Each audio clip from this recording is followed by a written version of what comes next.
মাগুরায় শিশু আসিয়ার জানাজায় অংশ নিয়েছিলেন জাতীয় নাগরিক পার্টির দুই নেতা সার্জিস আলম এবং হাসনাত আব্দুল্লাহ। তাদের জানাজায় অংশগ্রহণের একটি ভিডিও ক্লিপ সামাজিক যোগাযোগ মাধ্যমে ভাইরাল হয়েছে।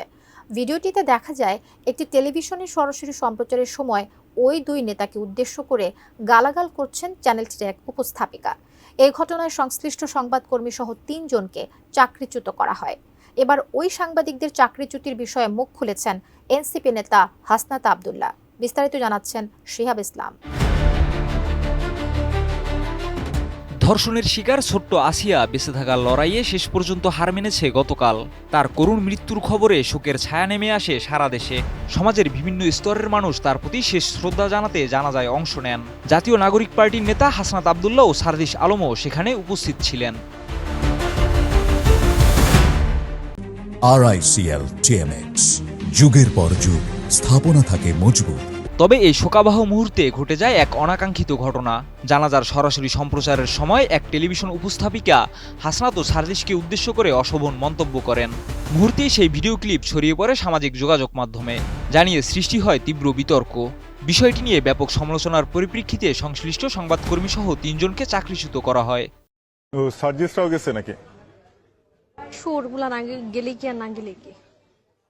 তবে সাংবাদিকদের চাকরিচ্যুতর ঘটনায় আপত্তি জানিয়েছেন হাসনাত আব্দুল্লাহ নিজেই।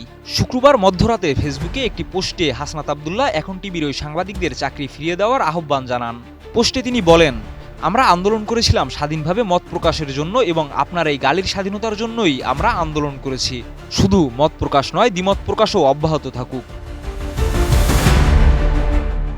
এছাড়া পোস্টের কমেন্টে তিনি বলেন, গালি দেওয়ার পরিপ্রেক্ষিতে টিভির ৩ জন সাংবাদিককে বরখাস্ত করায় তিনি বিব্রত।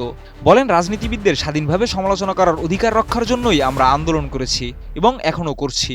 আমাদের এই লড়াই এক স্বাধীন বাংলাদেশের জন্য, যেখানে যে কোনো মানুষ রাজনীতিবিদদের সমালোচনা করতে পারবে, তবে প্রত্যাশা থাকবে সেটি হবে গঠনমূলক উপায়ে।